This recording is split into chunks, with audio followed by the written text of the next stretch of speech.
And welcome to the first ever episode of the Random Review. It's March 15th, 2012, and today's subject for review is Mass Effect 3. Now, in Mass Effect 1, we had our custom-made Shepard track a rogue space agent named Saren, who looked like a 7-foot man-cat, and was trying to bring back a race of sentient machines that were bent on destroying all life. Now, you do all this while you get to make your rape face at any girlies in the game that want to play with your purple people eater.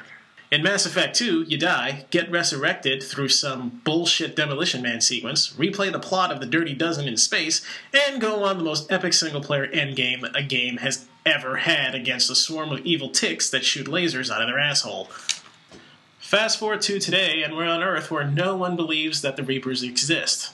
Still. Honestly, 5 years, 3 games, a bunch of novels, and a whole bunch of fan fiction, as well as a Wikipedia page, and no one still believes that these fucking things exist. Honestly, what the hell is wrong with these people?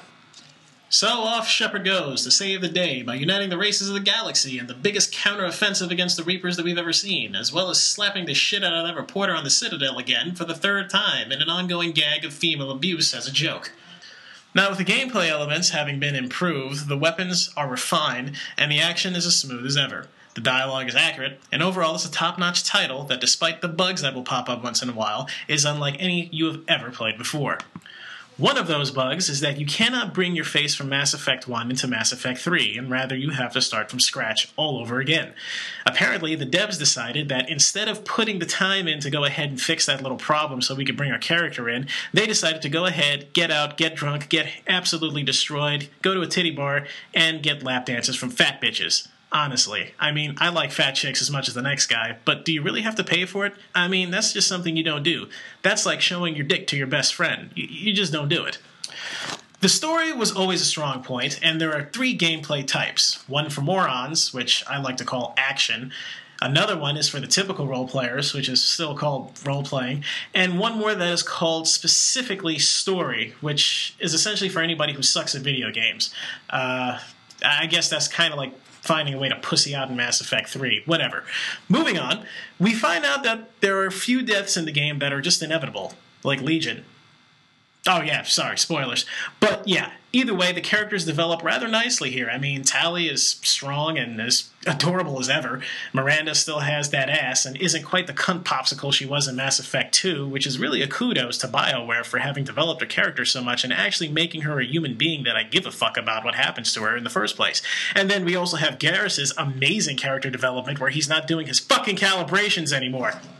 And, of course, we also find out that Kai Lang, one of the new antagonists in the game, brought in via the Elusive Man, is actually a total douchebag. Case in point is that after I managed to kill Kai Lang much later in the game by shoving an Omni Blade up his ass, I swear I got a rush that usually is followed by a need to smoke a cigarette and never call back. Now, it's at this point that you start to realize that things get a little crazy, and by crazy, I mean the fuck just happened. Honestly, the endings are kind of bullshit. The last 10 minutes of the game is kind of bullshit, but the endings are really bullshit. But it's still epic at the same time, so I guess it's epic bullshit? The fact that the ending offers almost no closure whatsoever is probably what's frustrating most about the endings in Mass Effect 3. I mean, what happens to our crew? What happened to the massive fleet that we gathered at the end? What happens to the Reapers? I mean, there's really no proof that whatever the fuck ending we had to choose from was really going to happen because some weird construct ghost kid told us that was going to happen in the first place.